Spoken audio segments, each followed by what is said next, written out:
నమస్తే. మంత్రులు కుమ్ములాడుకుంటున్నారు. క్యాడర్ని లీడర్లని సెగ్మెంట్ల వారీగా పంచేసుకుంటున్నారు. కొందరు ఎమ్మెల్యేలు ఊరంతా మాదేనంటున్నారు. అధికార పార్టీ పరిస్థితి ఇలా ఉంటే వైసీపీలో యువ నాయకత్వాన్ని సీనియర్లు తేలిగ్గా తీసుకుంటున్నారు. ఇక వ్యక్తిగతంగా పేరున్న పార్టీనే మైనస్ అవుతోంది కొందరు కాంగ్రెస్ నేతలకు. స్టీల్ ప్లాంట్ నుంచి గంగవరం పోర్టు దాకా, మైదాన ప్రాంత సమస్యల నుంచి ఏజెన్సీ కష్టాల దాకా విశాఖ జిల్లా రాజకీయ సామాజిక పరిస్థితులపై ఎన్టీవీ గ్రౌండ్ రిపోర్ట్.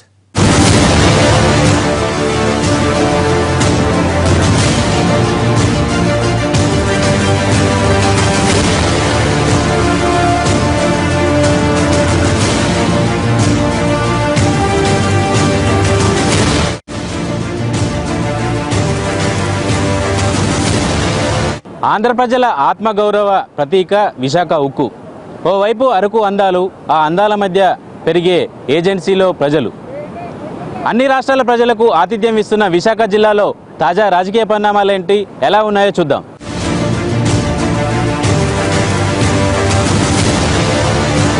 ఉత్తరాంధ్రకి గుండెకాయ లాంటి విశాఖ జిల్లాలో 2014 ఎన్నికల్లో టీడీపీ హవా కొనసాగింది. జిల్లాలో 15 అసెంబ్లీ నియోజకవర్గాలుంటే 11 టీడీపీనే గెలుచుకుంది. ఇక ప్రధాన ప్రతిపక్షంగా ఉన్న వైసీపీ 3 స్థానాలకే పరిమితం కాగా బీజేపీ ఓ సీటు గెలుచుకుంది. కాంగ్రెస్ పార్టీ కనీసం డిపాజిట్లు కూడా దక్కించుకోలేకపోయింది.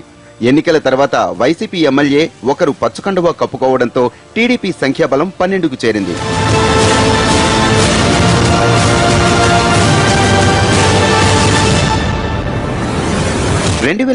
ఎన్నికల్లో రాజకీయ సంచలనాల్ని నమోదు చేసింది విశాఖపట్నం. వైసీపీ అధినేత జగన్ తల్లి విజయమ్మ విశాఖ పార్లమెంట్ సీటు నుంచి పోటీ చేసి ఓడిపోయారు. అప్పట్లో విజయమ్మను విశాఖ నుంచి బరిలోకి దించడం వ్యూహాత్మక ఎత్తుగడే అనుకున్నారు. కానీ వైసీపీ ఎత్తు చిత్తైంది. ఓటమి తర్వాత వైసీపీ ఆత్మవిమర్శ చేసుకున్నా ఆ పార్టీకి తీరని నష్టం జరిగిపోయింది. విశాఖ నుంచి విజయమ్మను పోటీ చేయించడం వ్యూహాత్మక తప్పిదమని ఇప్పటికీ సీనియర్లు ఒప్పుకుంటున్నారు.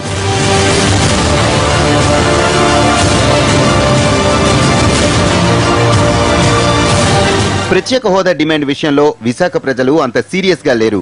అభివృద్ధి అంశం మీదే ఎక్కువ దృష్టి పెడుతున్నారు. యువత, పట్టణ ప్రజలు మాత్రం ప్రత్యేక హోదాతో వచ్చే లాభాలపైన ఉన్న అవగాహనతో చర్చించుకుంటున్నారు. హోదా ఇవ్వటంలో బీజేపీ, కేంద్రం మీద ఒత్తిడి పెంచడంలో చంద్రబాబు విఫలమయ్యారన్న భావనతో కొందరున్నారు. రాష్ట్రానికి హోదా ఒకటే కాదు, విశాఖ రైల్వే జోన్ కూడా మంజూరు చేస్తామని మాటిచ్చారు. కానీ ఇప్పటికీ అది కమిటీ కసరత్తుల దగ్గరే ఉంది. కానీ వైసీపీ రాజకీయంగా బాగా వాడుకుంటోంది. పార్టీ అర్బన్ అధ్యక్షుడు గుడివాడ అమర్నాథ్ చేసిన యాత్రతో ఆ ప్రాంతంలో రైల్వే జోన్ మీద ఆసక్తి పెరిగింది. వచ్చే ఎన్నికల్లో దీని ప్రభావం కనిపించే అవకాశం ఉంది. కేవలం రైల్వే జోనే కాదు, ఎన్నో అంశాలు ప్రజల్ని ప్రభావితం చేస్తున్నాయి. అభివృద్ధిపై, ప్రభుత్వ పాలనపై భిన్నాభిప్రాయాలతో ఉన్నారు విశాఖ ప్రజలు. విశాఖ అంటే అరకు అందాలే కాదు, గంగవరం పోర్టు లాంటి గాయాలు ఉంటాయి. ఏజెన్సీ ఎదపై నిత్యం రగిలే బాక్సైట్ కుంపటి, మూతపడుతున్న చక్కెర కర్మాగారాలు.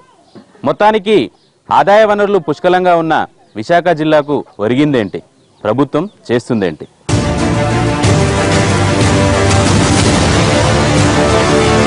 విశాఖపట్నంలో ప్రధానంగా విశాఖ ఉక్కు, గంగవరం పోర్టు భూముల వ్యవహారంతో పాటు మూతపడుతున్న చక్కెర ఫ్యాక్టరీలు కూడా రాజకీయాలను ప్రభావితం చేసేలా ఉన్నాయి. ఏటా 7.4 మిలియన్ టన్నుల స్టీల్ ఉత్పత్తిని లక్ష్యంగా పెట్టుకుంది విశాఖ స్టీల్ ప్లాంట్. కానీ ఇప్పటిదాకా 4.8 మిలియన్ టన్నుల లక్ష్యాన్ని మాత్రమే చేరుకోగలిగింది. కార్మికులు చెమటోడుస్తున్నా ప్రభుత్వాలు మాత్రం పట్టించుకోవటం లేదు.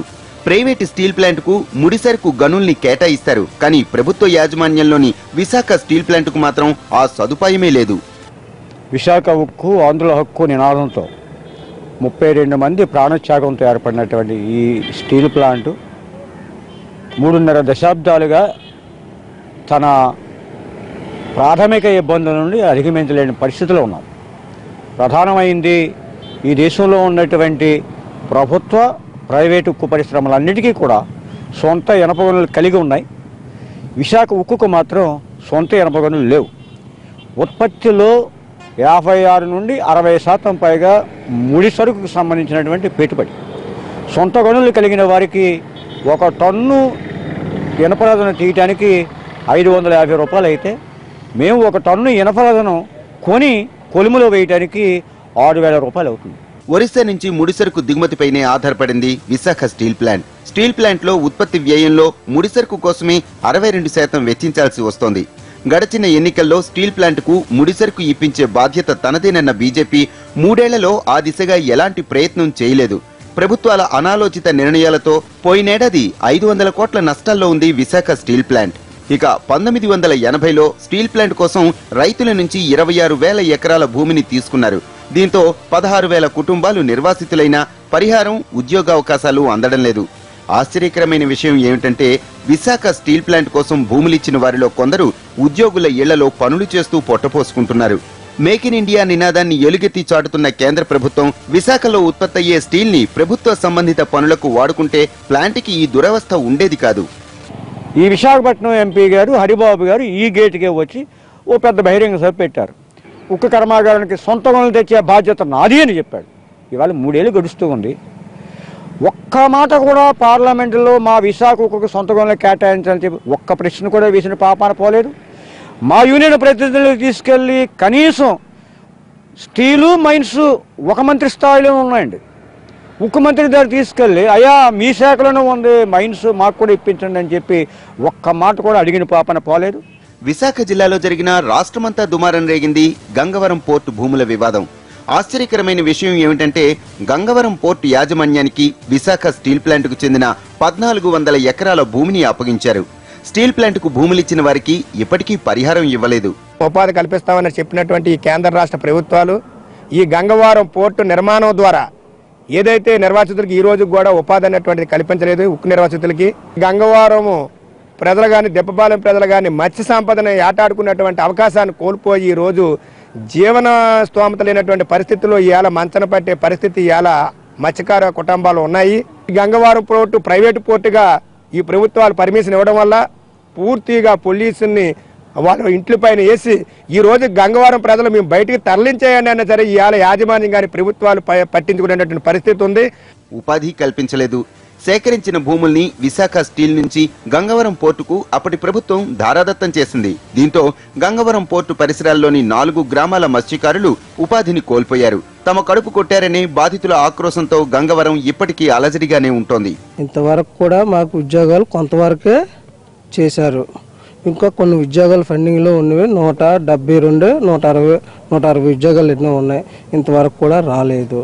అలాగే జీవనోపాధి విషయంలో ఏంటంటే పూర్తిగా ఉద్యోగం వచ్చినంత వరకు స్వచ్ఛమైన మత్స్యకారుడికి చెక్కులు ఇస్తానన్నారు. అలాగే దాని నుంచి తండ్రి నుంచి ఆశించే వాళ్ళు కూడా ఉన్నారు. వాళ్ళకు కూడా చెక్కులు ఇస్తానన్నారు. అవి కూడా రాలేదు. దాని మూలంగా మేము చాలా కోల్పోయాం. ఓవైపు విశాఖ స్టీల్ ప్లాంట్, మరోవైపు గంగవరం పోర్టు కాలుష్యంతో పరిసరాల్లోని 14 గ్రామాల ప్రజలు అంటువ్యాధుల బారిన పడుతున్నారు. కంటి, చర్మ, గొంతు, ఊపిరితిత్తుల సమస్యలతో ఉక్కిరిబిక్కిరవుతున్న వారి ఆరోగ్యాలకు పాలకులు ఎలాంటి భరోసా ఇవ్వలేకపోతున్నారు. సుమారు 50,000 కుటుంబాలు నిర్వాసితులు అయి ఉన్నారు. మరి వారి పిల్లలతో కలుపుకున్నట్లయితే 1,00,000 మంది ప్రజలు ఇబ్బంది పడతా ఉన్నారు. అటు గంగవరం కానీ, పల్లిపాలెం కానీ, వెంకన్నపాలెం, కొంగపాలెం, ఈతపాలెం, ఇక్కడ పెదగంటాడ, నెల్లిముక్కు, సిద్ధేశ్వరం, సీతానగరం, హౌసింగ్ బోర్డు, రామచంద్రనగర్ ఇలాగా గ్రామాలన్నింటిలో ఉన్నటువంటి ప్రజలు అనేక రకాలైనటువంటి అనారోగ్యానికి గురవుతున్నా ఉన్నారు. విశాఖ జిల్లాలో చెరకు సాగు ఎక్కువగా ఉన్నా సరిపడా చక్కెర ఫ్యాక్టరీలు లేవు. ఉన్న ఫ్యాక్టరీలే మూతబడ్డంతో రైతులకు గిట్టుబాటు ధర కూడా రావడం లేదు. ప్రస్తుతం క్వింటాల్ చెరకు 2,300 నుంచి 2,500 ధర పలుకుతోంది. ఫ్యాక్టరీలకు చెరకు అమ్మినా విడతలవారీ చెల్లింపులతో బెల్లం తయారీదారులకు అమ్ముకుంటున్నారు రైతులు.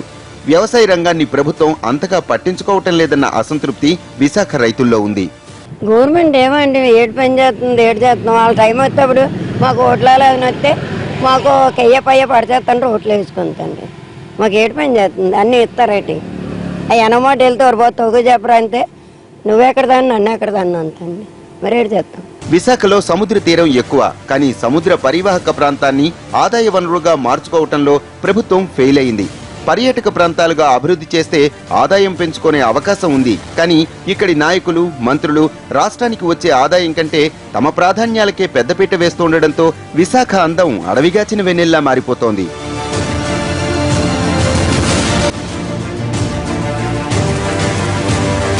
ప్రత్యేక హోదా అధికార పార్టీకి ప్రాణ సంకటంగా మారిందా? రైల్వే జోన్ విశాఖకు ఇంకెంత దూరం ఉంది?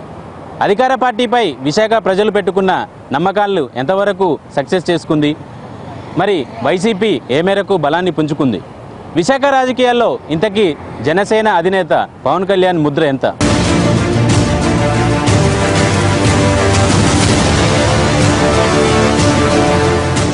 రాష్ట్రంలోనే వినూత్నంగా ఉంటాయి విశాఖ జిల్లా రాజకీయాలు. అధికార పార్టీ మంత్రులు ప్రతిపక్ష ఎమ్మెల్యేలతోనైనా సన్నిహితంగా ఉంటారేమో గానీ అధికార పార్టీ ఎమ్మెల్యేలతో మాత్రం గ్యాప్ మెయింటైన్ చేస్తూ ఉంటారు. ఇక జిల్లా నుంచి ప్రాతినిధ్యం వహిస్తున్న ఇద్దరు మంత్రుల మధ్య పచ్చగడ్డి వేస్తే భగ్గుమనే పరిస్థితి. ఒకరికి తొందరపాటు ఎక్కువ, మరొకరికి ఆదాయ మార్గాలే ముఖ్యం. చడీ చప్పుడు కాకుండా సైలెంట్ గా చక్కబెట్టుకుంటారనేది ప్రజలకు వారి మీదున్న అభిప్రాయం.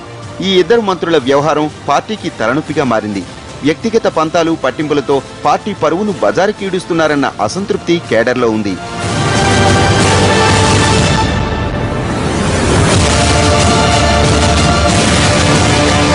మంత్రులు, కొందరు ఎమ్మెల్యేలపై ఎలాంటి అభిప్రాయాలున్నా ఏపీ సీఎం చంద్రబాబు మీద విశాఖ జిల్లా ప్రజల్లో విశ్వాసం కనిపిస్తోంది. ఇప్పటికే రాజధాని వ్యవహారం కొలికి రావటం, విశాఖలో యాక్టివిటీ పెరగడంతో ప్రజలు సంతృప్తిగానే ఉన్నారు.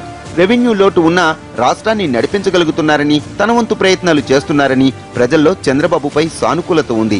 టీడీపీ ఎమ్మెల్యేల తీరుపై మాత్రం చాలా చోట్ల ప్రజల్లో తీవ్ర అసంతృప్తి కనిపిస్తోంది. మెజారిటీ ఎమ్మెల్యేలు, వారి అనుచరులు భూ వివాదాల్లో తలదూరుస్తున్నారు. ప్రభుత్వ భూముల్ని కబ్జా చేస్తున్నారు. చివరికి పార్టీ నాయకుల్ని కూడా కొందరు ఎమ్మెల్యేలు పట్టించుకోవటం లేదన్నది ప్రధాన ఆరోపణ.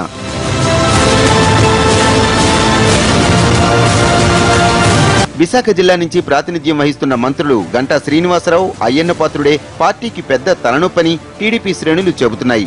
ఇద్దరు మంత్రుల తీరుపై పార్టీ కేడర్ తీవ్ర అసంతృప్తితో ఉంది. అధినేత ఎంతగా నచ్చజెప్పినా మంత్రులిద్దరి మధ్య ఆధిపత్య పోరు కొనసాగుతూనే ఉంది. తాను రాజకీయాల్లోకి తెచ్చిన వ్యక్తి ఇప్పుడంతా తానేనని పెత్తనం చలాయించడమేమిటన్నది అయ్యన్నపాత్రుడి అసంతృప్తి. రాజకీయాల్లోకి తీసుకొచ్చినంత మాత్రాన అణిగిమణిగి ఉండాలా అన్న ఆలోచన గంటాది. ఇలా ఇద్దరు గిల్లి కజ్జాలతో పార్టీ భవిష్యత్తును పణంగా పెడుతున్నారని కేడర్ నెత్తినోరు బాదుకుంటోంది. గంటా ఆధిపత్యమున్న నియోజకవర్గాల్లో అయ్యన్నపాత్రుడికి బలమున్న చోట గంటా వేలు పెడుతూ ఉంటారు. వీళ్ళిద్దరి ప్రభావంతో విశాఖలో పార్టీ కేడర్ కూడా రెండుగా చీలిపోయింది. సీఎం ముందు మాత్రం నవ్వులు పులుముకుంటారు. పక్కకొచ్చారంటే ఎవరి దారి వారిదే. కంపెనీల ఆస్తుల వ్యవహారం కూడా మంత్రి గంటాను ఇబ్బందుల్లోకి నెట్టింది.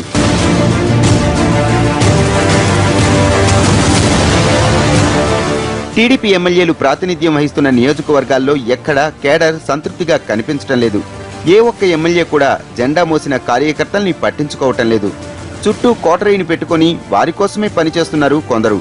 పార్టీ కోసం పనిచేసిన వారికంటే కావలసిన వారికే ఎమ్మెల్యేలు పనులిస్తున్నారనే అసంతృప్తితో కేడర్ రగిలిపోతోంది. ఇక ప్రధాన ప్రతిపక్షం వైసీపీలో జనాన్ని ఆకర్షించే నాయకుడు కరువయ్యారు.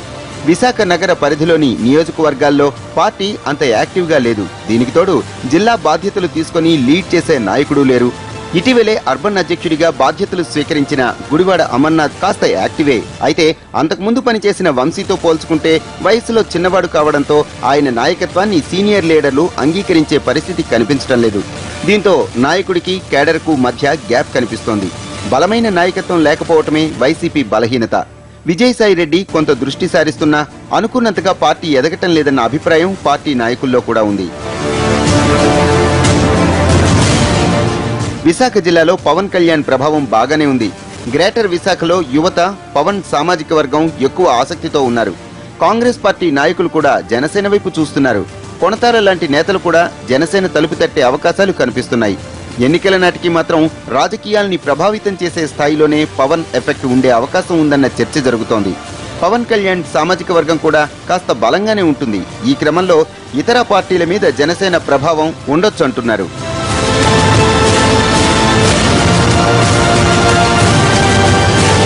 విశాఖ నుంచి బీజేపీ ఎంపీ ప్రాతినిధ్యం వహిస్తున్న కేంద్ర మాజీ మంత్రి పురంధేశ్వరి ఇక్కడ క్రియాశీలకంగా లేరు. ఇక కాంగ్రెస్ కు చెందిన టి సుబ్బిరామిరెడ్డి ఏవో ఒక వినోద కార్యక్రమాలతో యువతని ఆకట్టుకోవాలనుకుంటున్నారు. అయితే కాంగ్రెస్ నే నమ్ముకుంటే రాజకీయంగా కష్టమేనన్న అభిప్రాయం ఉంది. వైసీపీలోకి సుబ్బిరామిరెడ్డికి ఆహ్వానం ఉందని, అయితే తాను కాంగ్రెస్ నుంచే పోటీ చేస్తానని, వీలైతే సహకరించాలని టీఎస్ఆర్ కోరారన్న ప్రచారం జరుగుతోంది. ఎన్నికల సమయానికి అప్పటి సమీకరణాలను బట్టి ఏదైనా జరగవచ్చనేది కొందరి ఆలోచన. విశాఖలో అధికార పార్టీ ఎమ్మెల్యేల పనితీరు ఎలా ఉంది? ల్యాండ్ సెటిల్మెంట్లలో కొందరు ఎమ్మెల్యేలపై ఆరోపణలు ఎందుకు వస్తున్నాయి? ప్రభుత్వ భూముల కబ్జా వెనుక ఎవరి హస్తం ఉంది? ప్రతిపక్షం ఏమంటోంది? ఏ ఎమ్మెల్యే పనితీరు ఎలా ఉంది?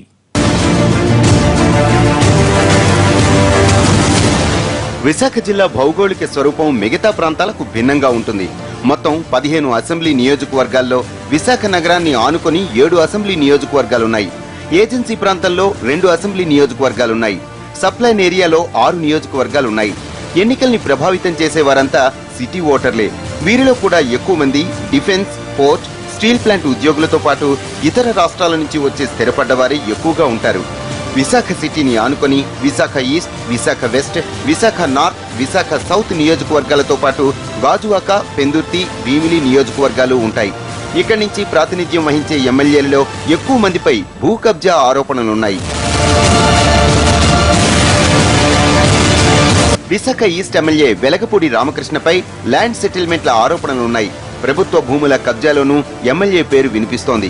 అధికారులతో ఆయన ప్రవర్తనలు పలు సందర్భాల్లో వివాదాస్పదమైంది. అయ్యన్న పాత్రుడి కుడిభుజంగా చెలామణి అవుతున్న రామకృష్ణకు నియోజకవర్గంలో ఆయన సామాజిక వర్గ మద్దతే గట్టి బలం. అయితే పాత సర్కిల్ను ఆయన దూరం చేసుకుంటున్నారన్న ఆరోపణ ఉంది. ఇక వైసీపీ నియోజకవర్గ ఇన్ఛార్జ్ వంశీకృష్ణ యాదవ్కు పార్టీ కేడర్ మీద పట్టుంది. విశాఖ వెస్ట్ ఎమ్మెల్యే పీవీజీఆర్ నాయుడుకు కేడర్ని కలుపుకొని పోతారనే పేరుంది. 2014 ఎన్నికల్లో వైసీపీ నుంచి దాడి వీరభద్రరావు కుమారుడు రత్నాకర్ పోటీ చేశారు. ఎన్నికల తరువాత తండ్రి కొడుకులు పార్టీకి దూరంగా ఉండడంతో వైసీపీ విజయప్రసాద్ను ఇన్ఛార్జిగా నియమించింది. టీడీపీ అర్బన్ ప్రెసిడెంట్ అయిన విశాఖ సౌత్ నియోజకవర్గ ఎమ్మెల్యే గణేష్ కు మొదట్లో జనానికి అందుబాటులో ఉంటారనే పేరుండేది. కానీ ఇప్పుడు ఆయన చుట్టూ కోటరీ ఏర్పడిందన్న చర్చ జరుగుతోంది. ఎమ్మెల్యేపై ఆరోపణలు లేకున్నా ఆయన అనుచరులు మాత్రం కబ్జాలతో వివాదాలకు కారణమవుతున్నారు. దీంతో ఈ వ్యవహారం ఎమ్మెల్యేలకు తెలియకుండా జరుగుతోందా అనే చర్చ మాత్రం ప్రజల్లో ఉంది. అవినీతి ఆరోపణలతో 2 పీఎల్ని కూడా మార్చేశారు గణేష్. ఇక వైసీపీ ఇన్ఛార్జ్ పోలా గురువుల మీద ప్రజల్లో సానుభూతి ఉంది. మత్స్యకార వర్గానికి చెందినవారు కావటం సానుకూలాంశం. ఇక కాంగ్రెస్ పార్టీకి ఇక్కడున్న పెద్ద దిక్కు ద్రోణంరాజు శ్రీనివాసే. రాజకీయ నేపథ్యానికి తోడు బ్రాహ్మణ సామాజిక వర్గం మద్దతు ఆయనకుంది. మైనారిటీలు, మత్స్యకార వర్గాల్లో చెప్పుకోదగ్గ బలమే ఉంది. కానీ కాంగ్రెసే ఆయనకు మైనస్. వైసీపీలోకి వస్తారనే ప్రచారం ఉన్నా అనుచరులు మాత్రం దాన్ని కొట్టిపారేస్తున్నారు.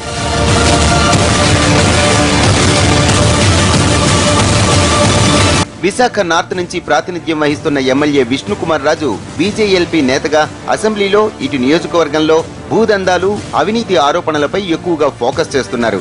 టీడీపీ మిత్రపక్షమైన క్షేత్రస్థాయిలో ప్రభుత్వ పనితీరు, కుంభకోణాల మీద స్పందిస్తూ ఉంటారు. ఎమ్మెల్యే అందుబాటుపై ప్రజలు సంతృప్తిగా ఉన్నారు. ముదపాక భూముల వ్యవహారం, భీమిలిలో ల్యాండ్ పూలింగ్ పై సీరియస్ గా వర్క్ చేశారు. ఎమ్మెల్యే చెప్పగానే వెంటనే పనులైపోతాయనే మంచి పేరు తెచ్చుకున్నారు. ఇక విశాఖ నార్త్ లో వైసీపీ ప్రస్తుతం అనిశ్చిత పరిస్థితిలో ఉంది. 2014 ఎన్నికల్లో వైసీపీ నుంచి పోటీ చేసిన సిహెచ్ వెంకట్రావు ప్రస్తుతం బీజేపీలో చేరిపోయారు. వైసీపీకి ప్రస్తుతం ఇన్ఛార్జిగా ఉన్న విజయ్ కుమార్ కు మాస్ లో మంచి పేరుంది.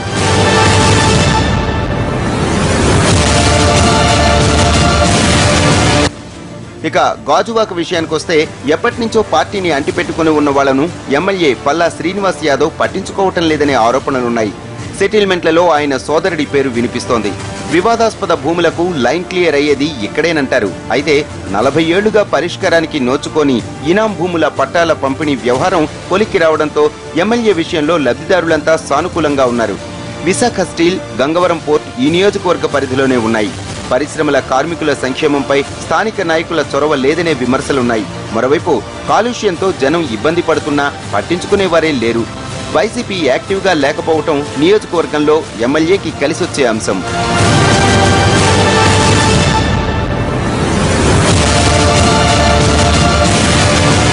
పెందుర్తి ఎమ్మెల్యే బండారు సత్యనారాయణమూర్తి మీద వ్యక్తిగతంగా మంచి అభిప్రాయమే ఉన్నా కుమారుడితోనే నిందలు తప్పటం లేదంటున్నారు. ముదపాక ల్యాండ్ పూలింగ్ లో బండారు కుటుంబం భూములు కొన్నారనే ఆరోపణలున్నాయి. అసెంబ్లీలో కూడా చర్చకొచ్చింది. దీంతో పాటు అటు బీజేపీ ఎమ్మెల్యే విష్ణుకుమార్ తో కూడా విభేదాలున్నాయి. ముదపాక వివాదంలో టీడీపీ, బీజేపీ నేతలు కేసులు పెట్టుకోవడంతో ఈ వ్యవహారం సీఎం దాకా వెళ్లింది. ఇక 2014లో పార్టీ అభ్యర్థిగా పోటీ చేసిన గండి బాబ్జీ టీడీపీలో చేరడంతో అదీప్ రాజాని వైసీపీ ఇన్ఛార్జిగా నియమించిన ఆయన ప్రభావం అంతంత మాత్రమే. కొన్ని ఆరోపణలున్నా ప్రతిపక్షం లేకపోవడమే పెందుర్తి ఎమ్మెల్యేకు కలిసొస్తోంది.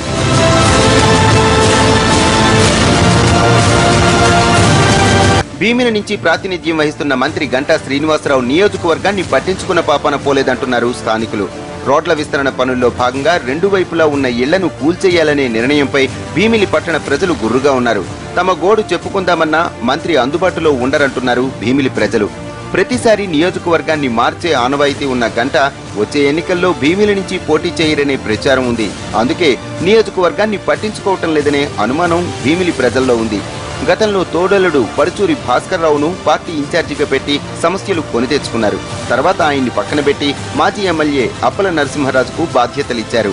కోటరీయే గంట కొంప ముంచుతోందంటున్నారు పార్టీ నాయకులు. ఈ మధ్య మంత్రి సతీమణి జోక్యం కూడా పెరిగిందనే ప్రచారం జరుగుతోంది. భీమిలిలో వైసీపీ ఇన్ఛార్జిగా ఉన్న కర్రి సీతారాం పెద్దగా యాక్టివ్గా లేరంటున్నారు. విశాఖ ఏజెన్సీ రాజకీయాలన్నీ గిరిజన తెగల నాయకుల చుట్టే తిరుగుతుంటాయి. మైదాన ప్రాంత నియోజకవర్గంలో బలంగా ఉన్న టీడీపీకి ఏజెన్సీలో నాయకత్వ కొరత ఉంది. మరోవైపు జిల్లా కాంగ్రెస్ బాధ్యతలు చూస్తున్న మాజీ మంత్రి బాలరాజుపై ప్రజల్లో సానుభూతి ఉన్నా పార్టీనే ఆయనకి మైనస్ అవుతోంది.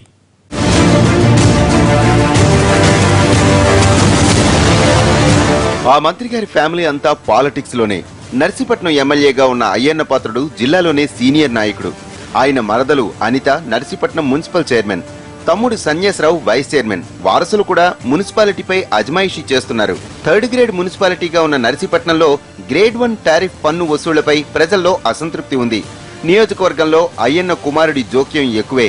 నర్సీపట్నం బస్టాండ్ను ఆనుకొని ఉన్న ఎకరన్నర భూమి మంత్రి గంటాకు చెందిన ప్రత్యూష ఫౌండేషన్ కోసం లీజుకు తీసుకోవాలనుకున్న అయ్యన్న కుమారుడి జోక్యంతో బ్రేక్ పడింది. మరోవైపు పూరి జగన్నాథ్ సోదరుడనే గుర్తింపు తప్ప వైసీపీ నియోజకవర్గ ఇన్ఛార్జిగా ఉమాశంకర్ కార్యకలాపాలు పెద్దగా లేవు. ఇక కాంగ్రెస్ పార్టీకి ఇక్కడున్న పెద్ద దిక్కు మాజీ మంత్రి బాలరాజే. పార్టీకి ఒకప్పుడు గట్టి కేడర్ ఉన్నా ఇప్పుడది తుడిచిపెట్టుకుపోయింది.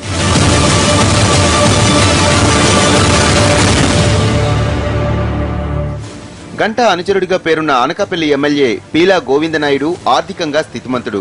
అయితే ఏ కార్యక్రమం చేసినా ప్రజల నుంచే వసూలు చేస్తారనే పేరుంది.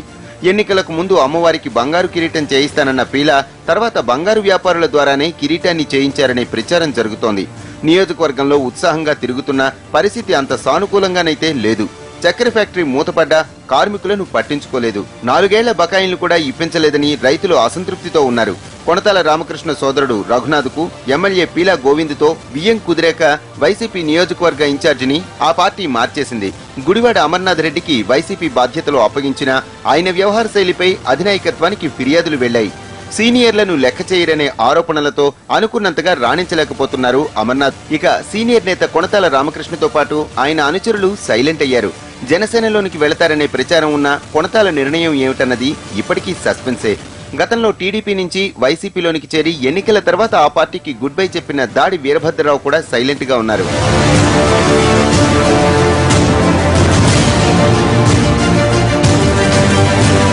పాయకిరావుపేట ఎమ్మెల్యే అనితపై పార్టీ కేడర్లో అసంతృప్తి కనిపిస్తోంది. రోజా ఇష్యూతో రాష్ట్రమంతా పాపులర్ అయిన అనిత వార్తల్లో ఉండేందుకే తాపత్రయపడుతున్నారే తప్ప నియోజకవర్గాన్ని పట్టించుకోవటం లేదన్న అసంతృప్తి ఉంది. మొన్నటిదాకా హడావిడి చేసిన అనిత ఆశ నిరాశ కావడంతో కాస్త ధీలా పడ్డారు. నియోజకవర్గంలో అభివృద్ధి పనులు పక్కదారి పడుతున్నాయనే విమర్శలున్నాయి. వైసీపీ బలంగా లేకపోవటమే అనితకు కలిసొస్తోంది. అటు యలమంచిలి ఎమ్మెల్యే పంచకర్ల రమేష్ బాబు పైన కేడర్ అసంతృప్తితో ఉంది. పోల్ మేనేజ్మెంట్ తో గెలవచ్చనే ఆలోచన తప్ప పార్టీ నాయకుల్ని ఎమ్మెల్యే పట్టించుకోరన్న విమర్శలున్నాయి. భూదందాల్లో ఆయన అనుచరుల ప్రమేయంపై ఆరోపణలు ఉన్నాయి. ఇక యలమంచిలి వైసీపీలో 2 గ్రూపులున్నాయి. 2014 ఎన్నికల్లో పోటీ చేసిన నాగేశ్వరరావును పక్కన పెట్టి ప్రసాద్ని ఇన్ఛార్జిగా పెట్టింది వైసీపీ. నేతలిద్దరి మధ్య సమన్వయం లేక పార్టీ 2గా చీలిపోయింది. పవన్ కళ్యాణ్ పార్టీ ప్రభావం కనిపిస్తున్న యలమంచిలిలో కాంగ్రెస్ నేత కన్నబాబు ఇక్కడి నుంచి సీటు ఆశిస్తున్నారు. చోడవరం ఎమ్మెల్యే కేఎస్ఎన్ రాజు బిజినెస్ మ్యాన్. బయటికి కనిపించకపోయినా అంతర్గత రాజకీయాలు ఎక్కువ అంటారు. నాయకులందరినీ కలుపుకుని వెళ్లలేకపోతున్నా ప్రభుత్వం మీదున్న సానుకూలత ఆయనకు కలిసొస్తోంది. చోడవరంలో వైసీపీ కూడా బలంగానే ఉంది. కరణం ధర్మశ్రీ అందుబాటులో ఉంటూ బలపడే ప్రయత్నాల్లో ఉన్నారు. మరోవైపు మాడుగుల వైసీపీ ఎమ్మెల్యే ముత్యాల నాయుడు నియోజకవర్గంలో పట్టు సడలకుండా చూసుకుంటున్నారు. అధికార పార్టీ వైఫల్యాన్ని తనకు అనుకూలంగా మలుచుకుంటున్నారు. మాడుగుల టీడీపీ నియోజకవర్గ ఇన్ఛార్జ్ రామానాయుడు మీద కేడర్లోనే వ్యతిరేకత ఉంది. ఈ మధ్య బాధ్యతల నుంచి తప్పిస్తారని అధినేత హెచ్చరించేదాకా వెళ్లిందన్న చర్చ జరుగుతోంది. ఏజెన్సీలో 2 నియోజకవర్గాల్లో వైసీపీనే గెలిచినా ఒకరు తర్వాత టీడీపీలో చేరారు. మరో ఎమ్మెల్యే వైసీపీలోనే ఉన్న అధికార పార్టీ ఎమ్మెల్యేలా నడుస్తోందనేది public talk. Paderu MLA Giddi Eswari పేరుకు వైసీపీ నాయకురాలైన మంత్రి అయ్యన్న అండదండలున్నాయి. సహజంగా టీడీపీ ఎమ్మెల్యేలు లేని చోట నియోజకవర్గ ఇన్ఛార్జీల మాటే నడుస్తుంది. కానీ పాడేరులో మాత్రం వైసీపీ ఎమ్మెల్యేకే అయ్యన్న ఎక్కువ ప్రాధాన్యమిస్తారనే చర్చ జరుగుతోంది. విపక్షం వైపు నుంచి గట్టిగానే గొంతెత్తుతున్న సంక్షేమ హాస్టళ్లు, అంగన్వాడీల సెంటర్లను కూడా ఎమ్మెల్యే వదిలిపెట్టడం లేదన్న ఆరోపణలున్నాయి. చిన్న చిన్న నియామకాల్లోనూ ఎమ్మెల్యే జోక్యం ఎక్కువేనంటున్నారు. 2014 ఎన్నికల్లో పాడేరు స్థానాన్ని బీజేపీకి ఇవ్వడంతో టీడీపీ కేడర్ కాస్త నిస్తేజంగా ఉంది. అప్పట్లో బీజేపీ అభ్యర్థి కూడా నాన్ లోకల్ కావడంతో ప్రజలు తిరస్కరించారు. వచ్చే ఎన్నికల్లో మాజీ మంత్రి మణికుమారి తెరపైకొస్తే కలిసొస్తుందని టీడీపీ శ్రేణులు చెబుతున్నా మంత్రి అయ్యన్నతో ఆమెకు విభేదాలున్నాయి. పాడేరులో కనీసం ఇన్ఛార్జిని పెట్టుకోలేని దుస్థితిలో అధికార పక్షం ఉండటం తమ్ముళ్లకు లోటుగానే ఉంది.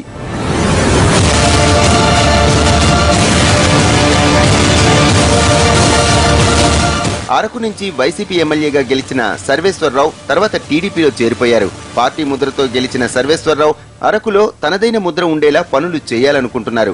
సర్వేశ్వరరావు రాకతో టీడీపీలో గ్రూపులు ఎక్కువయ్యాయి. ఎమ్మెల్యేది ఓ వర్గం, 2014 ఎన్నికల్లో ఆయనపై పోటీ చేసిన రవిబాబుది మరో వర్గం.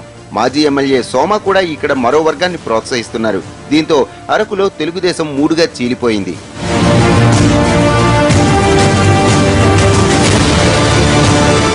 ఇది విశాఖ రాజకీయం. మరో జిల్లా గ్రౌండ్ రిపోర్ట్తో మళ్ళీ కలుసుకుందాం. నమస్తే.